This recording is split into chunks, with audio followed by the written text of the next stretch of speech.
Hello बच्चों, welcome back to our channel Rajput study zero. तो बच्चों, आज की इस वीडियो में आप लोगों को हम क्लास 12 जो कि हमारा है फिजिक्स के पूरी किताब के 15 महत्वपूर्ण ऐसे परिभाषा को बताएंगे जो आप सभी के बोर्ड एग्जाम में रिपीटेड क्वेश्चन है कि जो परिभाषा है बहुत बार पूछे गए हैं। तो इन 15 महत्वपूर्ण परिभाषा को तैयार कर लीजिए, आपको और कोई परिभाषा तैयार करने की जरूरत नहीं पड़ेगी, क्योंकि ये जो 15 महत्वपूर्ण आपके परिभाषा हैं आपके बोर्ड एग्जाम में किसी न किसी सेट में पूछे गए हैं। तो इसको जरूर तैयार करिए, रिपीटेड क्वेश्चन है। तो चलिए स्टार्ट करते हैं। स्टार्ट करने से पहले आपसे छोटी सी रिक्वेस्ट है, चैनल पर नए हो चैनल को सब्सक्राइब कर लीजिएगा और नोटिफिकेशन ऑन कर लीजिएगा। चलिए देखते हैं। तो देखिए, पहला क्वेश्चन हमारा वैद्युत फ्लक्स की परिभाषा तथा मात्रक लिखिए। बहुत ज़्यादा इंपॉर्टेंट, वैद्युत फ्लक्स की परिभाषा और मात्रक लिखिए। तो चलिए लिख देखते हैं। तो उत्तर में लिखेंगे, क्या लिखेंगे कि वैद्युत फ्लक्स क्या होता है, देख लेते हैं। वैद्युत क्षेत्र में स्थित किसी काल्पनिक पृष्ठ के क्षेत्रफल से अभिलंबवत दिशा में गुजरने वाली वैद्युत बल रेखाओं की संख्या की माप को ही वैद्युत फ्लक्स कहते हैं। क्या समझिएगा, वैद्युत क्षेत्र में किसी काल्पनिक पृष्ठ के क्षेत्रफल से अभिलंबवत दिशा में जो गुजरने वाली वैद्युत बल रेखा होंगी उसकी जो संख्या की माप होगी उसी को हम क्या कहेंगे, वैद्युत फ्लक्स कहेंगे। क्या वैद्युत फ्लक्स कहेंगे। इसे हम फाई ई से प्रदर्शित करते हैं। क्या, जो फाई ई है इसे हम फाई से दर्शाते हैं, यानी कि जो वैद्युत फ्लक्स है। तो इसका फार्मूला होता है, फार्मूला नोट कीजिएगा, फाई ई बराबर ई ए इसका फार्मूला आता है। क्या, फाई ई बराबर ई ए इसका फार्मूला होता है। आप इसका मात्रक लिख लीजिएगा, मात्रक होगा न्यूटन मीटर स्क्वायर प्रति कूलाम। क्या, न्यूटन मीटर स्क्वायर प्रति कूलाम, या फिर इसका वोल्ट मीटर होता है। इसको हम वोल्ट मीटर भी इसका मात्रक लिखते हैं। इसका मात्रक होता है न्यूटन मीटर स्क्वायर प्रति कूलाम होता है। इसको एक नाम और जानते हैं, एक नाम से वोल्ट मीटर। इसका परिमाण जो मात्रक है वोल्ट मीटर भी होता है। तो इसको नोट कर लीजिए। पहला नंबर क्वेश्चन बहुत ज़्यादा इंपॉर्टेंट था। चलिए अब देखते हैं दूसरा नंबर जो परिभाषा उसे देख लेते हैं। दूसरा नंबर जो परिभाषा है बहुत ज़्यादा इंपॉर्टेंट ये भी है, आपके बोर्ड एग्जाम पूछ लेता है। तो हमारा जो परिभाषा है वैद्युत द्विध्रुव की परिभाषा लिखिए। क्या, वैद्युत द्विध्रुव की जो वैद्युत द्विध्रुव परिभाषा है आपको समझिएगा। वैद्युत द्विध्रुव जो है क्या होता है, देखिए समझिए, बहुत आसान तरीके से समझाएंगे। देखिए, यदि समान परिमाण व विपरीत प्रकृति के दो आवेश अति अल्प दूरी पर स्थित हों, इस प्रकार बना निकाय वैद्युत द्विध्रुव कहलाता है। क्या समझिएगा, यदि समान परिमाण क्या मतलब समझिए। देखिए क्यू, यानी क्यू जो आवेश आपका है जो ये सेम है, यानी क्यू जो है आपका ये सेम है, वह विपरीत प्रकृति है। इसका मतलब समझिएगा, यहाँ पर देखिए ये माइनस है, यहाँ पर प्लस, यानी कि ऋणात्मक है, ये धनात्मक है। क्या, ये ऋणावेश है, यह धनावेश है। तो यही कह रहा है, इसकी विपरीत प्रकृति की दो आवेश अति अल्प दूरी पर, क्या, यहाँ से अति अल्प दूरी पर, यानी कि यहाँ से आर जो है आपका अति अल्प दूरी पर क्या है, ये अल्प दूरी पर क्या है, स्थित हो। इस प्रकार का जो बना निकाय है, इस तरह का जो बना निकाय है, इसी को हम क्या कहते हैं, वैद्युत द्विध्रुव कहते हैं। तो ये बहुत ज़्यादा इंपॉर्टेंट है, इसको नोट्स कर लीजिएगा। चलिए अब देखते हैं तीसरा जो परिभाषा उसे देख लेते हैं। तीसरा परिभाषा है आपका बहुत इंपॉर्टेंट है, वैद्युत क्षेत्र की तीव्रता की परिभाषा तथा मात्रक लिखिए। क्या, वैद्युत क्षेत्र की तीव्रता की परिभाषा लिखना और उसका मात्रक लिखना। तो चलिए देख लेते हैं। तो वैद्युत क्षेत्र की तीव्रता का क्या होता है, देख लेते हैं। वैद्युत क्षेत्र में किसी बिंदु पर रखे परीक्षण आवेश पर लगने वाले बल तथा परीक्षण आवेश के मान की निष्पत्ति को उस बिंदु पर वैद्युत क्षेत्र की तीव्रता कहते हैं। यानी कि वैद्युत क्षेत्र में किसी बिंदु पर रखें जो धन परीक्षण आवेश है, यानी क्यू नॉट, यानी कि प्लस क्यू नॉट है, उस पर जो लगने वाला बल होगा एफ, वो जो परीक्षण आवेश है उसके मान की क्या होगा, निष्पत्ति, उस बिंदु पर वैद्युत क्षेत्र की तीव्रता कहलाता है। बहुत इंपॉर्टेंट है। इसका फार्मूला लिखिए, फार्मूला हो जाएगा ई बराबर एफ अपान में क्यू नॉट। एफ हमारा बल है और क्यू नॉट हमारा जो है आपका आवेश का परीक्षण आवेश है। बहुत इंपॉर्टेंट है। मात्रक कैसे निकालेंगे, मात्रक निकालना देखिए बल का मात्रक क्या होता है, न्यूटन होता है। क्या, बल का मात्रक न्यूटन, और आवेश यानी क्यू का मात्रक क्या होता है, आवेश का मात्रक क्या होता है, कूलाम। तो इसका हो जाएगा न्यूटन प्रति कूलाम। किसका मात्रक, वैद्युत क्षेत्र की तीव्रता का। बहुत ज़्यादा इंपॉर्टेंट है, इसको नोट्स कर लीजिएगा, बहुत इंपॉर्टेंट है। उसके बाद चलिए हम देखते हैं चौथा नंबर जो कि परिभाषा उसे देख लेते हैं। चौथा नंबर आपका जो परिभाषा है इंपॉर्टेंट है। देखिए वो परिभाषा है क्या, संधारित्र की धारिता की परिभाषा लिखिए। क्या, संधारित्र की धारिता। संधारित्र की धारिता होता क्या, चलिए देख लेते हैं। उत्तर में लिखेंगे, किसी संधारित्र की उस धारिता उसकी एक प्लेट को दिए गए आवेश या दोनों प्लेटों के बीच उत्पन्न विभवांतर के अनुपात के बराबर होता है। क्या, किसी संधारित्र की धारिता उसकी एक प्लेट को दिए गए आवेश तथा दोनों प्लेटों के बीच उत्पन्न जो विभवांतर है उसके अनुपात क्या होता है, बराबर होता है कौन, संधारित्र की धारिता। तो संधारित्र की धारिता C बराबर होता है Q/V। जो C है इसको हम संधारित्र से दर्शाते हैं, जो संधारित्र है इसको किससे दर्शाते हैं, ये C से दर्शाते हैं। तो C बराबर है Q/V। ये इसका जो है फार्मूला हो गया, बहुत ज़्यादा इंपॉर्टेंट है, इसको नोट्स कर लीजिए, बहुत ही इंपॉर्टेंट, इसको तैयार कर लीजिएगा। चलिए अब देखते हैं 5वां नंबर जो आपका परिभाषा है उसे देखते हैं। 5वां नंबर भी आपका इंपॉर्टेंट है। 5वां नंबर आपका जो इंपॉर्टेंट आपका परिभाषा है उसे देख लेते हैं। वो परिभाषा है वैद्युत विभव की परिभाषा लिखिए। क्या, वैद्युत विभव की परिभाषा लिखना बहुत ज़्यादा इंपॉर्टेंट है। तो वैद्युत विभव का परिभाषा आप समझिएगा, देखिए उत्तर लिखेंगे, एकांक आवेश को, क्या, एकांक आवेश को अनंत से विद्युत क्षेत्र के किसी बिंदु तक लाने में किया गया कार्य विद्युत विभव कहलाता है। क्या, एकांक आवेश को जब अनंत से विद्युत क्षेत्र में किसी बिंदु तक लाएंगे तो उस पर जो एक कार्य करता है, क्या, एक कार्य करता है, W कार्य करता है, तो वह विद्युत जो है विभव कहलाता है। बहुत इंपॉर्टेंट है, इसे हम V से दर्शाते हैं। किसे वैद्युत विभव को किसे दर्शाते हैं, V से। तो यानी V बराबर हो जाएगा W/Q, ये इसका हो जाएगा फार्मूला। तो W हमारा कार्य है, Q हमारा आवेश है। तो यानी कार्य का मात्रक जूल, जूल और आवेश यानी कि मात्रक यानी कि आवेश से जो मात्रक होता है वो कूलाम होता है, जूल प्रति कूलाम हो जाएगा। या फिर इसे हम वोल्ट भी कहते हैं। क्या, वोल्ट भी, इसका मात्रक वोल्ट भी होता है, किसका, वैद्युत विभव का। बहुत इंपॉर्टेंट है। क्वेश्चन नंबर 5वां जो कि परिभाषा है, जो कि 6वां, चलिए परिभाषा देखते हैं। 6वां नंबर जो क्वेश्चन आपका परिभाषा है उसे देख लेते हैं, बहुत इंपॉर्टेंट ये भी है। तो 6वां नंबर जो परिभाषा है वो है समविभव पृष्ठ की परिभाषा लिखिए। क्या, समविभव पृष्ठ। तो समविभव पृष्ठ होता क्या है, चलिए देख लेते हैं। तो देखिए, किसी वैद्युत क्षेत्र में, क्या, किसी वैद्युत क्षेत्र में स्थित वह पृष्ठ जिसके प्रत्येक बिंदु पर विभव क्या होता है, समान होता है, उसे हम समविभव पृष्ठ कहते हैं। क्या, समझिएगा, किसी वैद्युत क्षेत्र में, कोई वैद्युत क्षेत्र है उसमें वह पृष्ठ जिसके प्रत्येक बिंदु पर जो विभव होगा क्या होना चाहिए, समान होना चाहिए, उसी को हम वैद्युत जो है वह से हम क्या कहते हैं, समविभव पृष्ठ कहते हैं। बहुत इंपॉर्टेंट है, इसे नोट्स कर लीजिए, इसको तैयार कर लीजिएगा। उसके बाद हम चलिए देखते हैं क्वेश्चन नंबर 17 को, जो कि हमारा क्वेश्चन नंबर 17 में जो परिभाषा है उसे देखते हैं। तो क्वेश्चन नंबर 17 है आपका, बहुत इंपॉर्टेंट है, रिपीटेड है।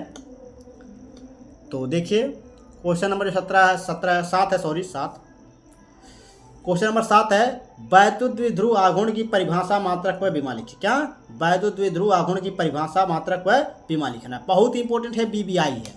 तो देखिए उत्तर में लिखेंगे, दो विपरीत आवेशों में एक आवेश का परिमाण तथा उनके बीच की अल्पतम दूरी के गुणनफल को वैद्युत द्विध्रुव आघूर्ण कहते हैं। क्या, समझिएगा, दो विपरीत आवेशों में एक आवेश का परिमाण तथा उनके बीच की अल्पतम दूरी के गुणनफल को वैद्युत द्विध्रुव आघूर्ण कहते हैं। जैसे कि यहाँ पर देखिए आपका ये दो आपके आवेश हैं, क्या, विपरीत आवेश हैं, तो विपरीत आवेश हैं। जैसे कि यहाँ पर ये धनात्मक है, ये ऋणात्मक है, क्या है, ये विपरीत पक्ष के हैं। एक आवेश का परिमाण, क्या, एक आवेश का परिमाण, मान लीजिए Q भर ले लीजिए, मान लीजिए Q ले लीजिए, उनके बीच जो अल्पतम दूरी है, क्या, 2L, इन दोनों के क्या होता है, गुणनफल की क्या होता है, ये बराबर होता है, कौन, वैद्युत द्विध्रुव यानी कि P, इसे हम P से प्रदर्शित करते हैं। तो P बराबर ये 2QL, इसको देखिए समझिएगा, ये होता, देखिए 2L, ये इसकी जो है अल्पतम दूरी हो गई। और क्या कहा है, एक आवेश, मान लीजिए एक आवेश आपका Q है, इन दोनों के गुणनफल के क्या होगा, जो है क्या है, बराबर है, यानी कि P, यानी कि वैद्युत द्विध्रुव आघूर्ण। देखिए इसको हम सही रूप में लिखेंगे तो P बराबर हो जाएगा ये 2QL, ये इसका फार्मूला निकल कर आ जाता है। अब देखिए इसका मात्रक होता है कूलाम मीटर, क्या होता है, कूलाम मीटर, यानी कि लंबाई मीटर हो गया और ये आपका जो है आवेश कूलाम हो गया, इसका मात्रक हो जाए कूलाम मीटर। इसको और एक मात्रक होता है डिबाई, कभी कल ये पूछ लेता बहुविकल्प में, क्या, डिबाई, ये इसका मात्रक होता है, किसका, वैद्युत द्विध्रुव आघूर्ण का। अब बीमा देखिए, बीमा आपका LTA होता है, क्या, LTA, ये इसका जो है बीमा होता है, इसको नोट्स के लिए बहुत ज़्यादा इंपॉर्टेंट है, इसको तैयार कर लीजिएगा। उसके बाद हम चलिए देखते हैं क्वेश्चन नंबर 8वें को, जो कि परिभाषा क्वेश्चन नंबर जो है 8वां, उसमें परिभाषा क्या है देख लेते हैं। 8वां नंबर आपका परिभाषा है, विद्युत धारा को परिभाषित कीजिए। क्या, विद्युत धारा को परिभाषित कीजिए, बहुत इंपॉर्टेंट है। विद्युत धारा होता क्या, देख लीजिए, किसी चालक से होकर जाने वाली आवेश की धारा को, क्या, आवेश की जो धारा होगी उसी को हम क्या कहेंगे, विद्युत धारा कहेंगे। यानी किसी चालक से होकर जाने वाली जो आवेश की धारा होगी उसी को हम क्या कहेंगे, विद्युत धारा कहेंगे। इसे का SI मात्रक क्या होता है, एम्पियर होता है। इसको नोट्स करिए, इसको तैयार कर लीजिए, बहुत ज़्यादा इंपॉर्टेंट है। उसके बाद 9वां नंबर जो इंपॉर्टेंट परिभाषा है वो है क्या, देख लीजिए, एक बोल्ट की परिभाषा लिखी। क्या, एक बोल्ट की परिभाषा लिखा है, BBIMP है, ये आपके बोर्ड एग्जाम में 100% है, ये पूछेगा ही पूछेगा। तो देखिए उत्तर लिखेंगे, यदि एक कूलाम आवेश को अनंत से विद्युत क्षेत्र में किसी बिंदु तक लाने में 1 जूल कार्य करना पड़े तो विभव का मान 1 वोल्ट हो जाएगा। क्या, देखिए, यदि एक कूलाम आवेश को जब हम अनंत यानी इनफाइनाइट से क्या करेंगे, विद्युत क्षेत्र में किसी बिंदु तक लाने में जो 1 जूल कार्य कर रहा है, क्या, W जो 1 जूल कार्य कर रहा है, वो उसी को हम कहेंगे, उसके जो विभव का मान होगा 1 वोल्ट हो जाएगा। इसी के कारण उसका जो विभव का मान होगा 1 वोल्ट हो जाएगा। तो ये क्वेश्चन नंबर आपका जो था 9वां नंबर, जो कि परिभाषा बहुत इंपॉर्टेंट था। चलिए अब देखते हैं 10वां नंबर जो परिभाषा है, यानी 10वां नंबर क्वेश्चन जो आपका है उसे देखते हैं। 10वां नंबर देखिए BIMP ये भी है।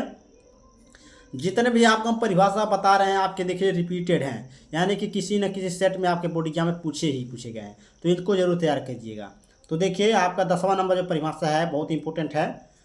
10वां नंबर है क्रांति कोण की परिभाषा लिखिए। क्या, क्रांति कोण की परिभाषा लिखना इंपॉर्टेंट है। इसका जो क्रांति कोण की परिभाषा होगा, चलिए लिखते हैं। देखिए, सघन माध्यम में बना हुआ या आपतन कोण जिसके लिए विरल माध्यम में अपवर्तन कोण का मान कितना होगा, 90 डिग्री हो, क्रांति कोण कहलाता है। क्या, सघन माध्यम में बना हुआ या आपतन कोण जिसके लिए विरल माध्यम में अपवर्तन कोण का मान कितना होना चाहिए, 90 डिग्री पर होना चाहिए, उसी को हम क्रांतिक कोण कहते हैं। बहुत ज़्यादा इंपॉर्टेंट है क्वेश्चन नंबर 10वां। उसके बाद हम क्वेश्चन नंबर 11वां देखेंगे। क्वेश्चन नंबर 11वां भी कभी कभार परिभाषा इसका पूछ लेता है। क्वेश्चन नंबर 11वां है आपका। क्वेश्चन नंबर 11 में है ट्रांसफार्मर को परिभाषित कीजिए। क्या, ट्रांसफार्मर को परिभाषित करना है। ट्रांसफार्मर का परिभाषा चलिए नोट कीजिए। देखिए इसका परिभाषा होगा, ट्रांसफार्मर एक वैद्युत का एक ऐसा साधन है, जो ट्रांसफार्मर है वैद्युत का एक ऐसा साधन है जिसके द्वारा प्रत्यावर्ती वोल्टता को कम या ज़्यादा किया जा सकता है। क्या लिखिएगा, इसी प्रकार लिखिएगा, ट्रांसफार्मर वैद्युत का एक ऐसा साधन है जिसके द्वारा प्रत्यावर्ती वोल्टता को कम या ज़्यादा किया जा सकता है। इस तरह आपको परिभाषा इसका लिखना है। बहुत ज़्यादा इंपॉर्टेंट है क्वेश्चन नंबर जो कि 11 है। उसके बाद चलिए क्वेश्चन नंबर हम 12 देखेंगे। क्वेश्चन नंबर 12 में बहुत इंपॉर्टेंट ये भी है। क्वेश्चन नंबर 12 में है आपका बहुत इंपॉर्टेंट परिभाषा है, समझ लीजिए। क्वेश्चन नंबर 12 है चुंबकीय याम्योत्तर की परिभाषा लिखिए। क्या, चुंबकीय याम्योत्तर की परिभाषा लिखिए, बहुत ज़्यादा इंपॉर्टेंट है। उत्तर में लिखेंगे, किसी स्थान पर, क्या, किसी स्थान पर अपने गुरुत्व केंद्र से स्वतंत्रता पूर्वक लटकाई गई चुंबक के चुंबकीय अक्ष से गुजरने वाले ऊर्ध्वाधर तल को चुंबकीय याम्योत्तर कहते हैं। क्या, समझिएगा, किसी स्थान पर अपने गुरुत्व केंद्र से, क्या, किसी गुरुत्व केंद्र से स्वतंत्रता पूर्वक लटकाए गए यानी फ्रीडम होकर लटकाए गए चुंबक के चुंबकीय अक्ष से, क्या, चुंबक के चुंबकीय अक्ष से जो गुजरने वाले ऊर्ध्वाधर तल होगा उसी को हम चुंबकीय याम्योत्तर कहते हैं। बहुत ज़्यादा इंपॉर्टेंट है। तो क्वेश्चन नंबर आपका जो 12 था BIMP था, इसको नोट कर लीजिए, इसको तैयार कर लीजिएगा। उसके बाद चलिए हम देखते हैं क्वेश्चन नंबर जो कि 13 नंबर जो परिभाषा उसे देख लेते हैं। 13वां नंबर परिभाषा बहुत इंपॉर्टेंट है। ये भी 13वां नंबर इंपॉर्टेंट जो आपका परिभाषा है वो है स्वप्रेरण गुणांक की परिभाषा तथा मात्रक लिखिए। क्या, स्वप्रेरण गुणांक की परिभाषा लिखना और मात्रक लिखना। तो स्वप्रेरण होता क्या है, चलिए देख लेते हैं।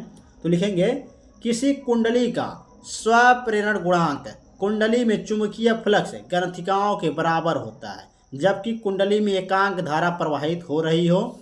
इसका मात्रक क्या होता है, हेनरी है। समझिएगा शुरू से एकदम। किसी कुंडली का स्वप्रेरण गुणांक, यानी किसी कुंडली का जो स्वप्रेरण गुणांक है, कुंडली में जो चुंबकीय फ्लक्स होगा ग्रंथिकाओं की क्या होता है, बराबर होता है, जबकि जो कुंडली में एकांक धारा होगी वह प्रवाहित हो रही हो। क्या, जो कुंडली में एकांक धारा है वह प्रवाहित हो रही है, उसी को हम स्वप्रेरण गुणांक कहते हैं। इसका मात्रक क्या होता है, हेनरी होता है। किसका, स्वप्रेरण गुणांक का।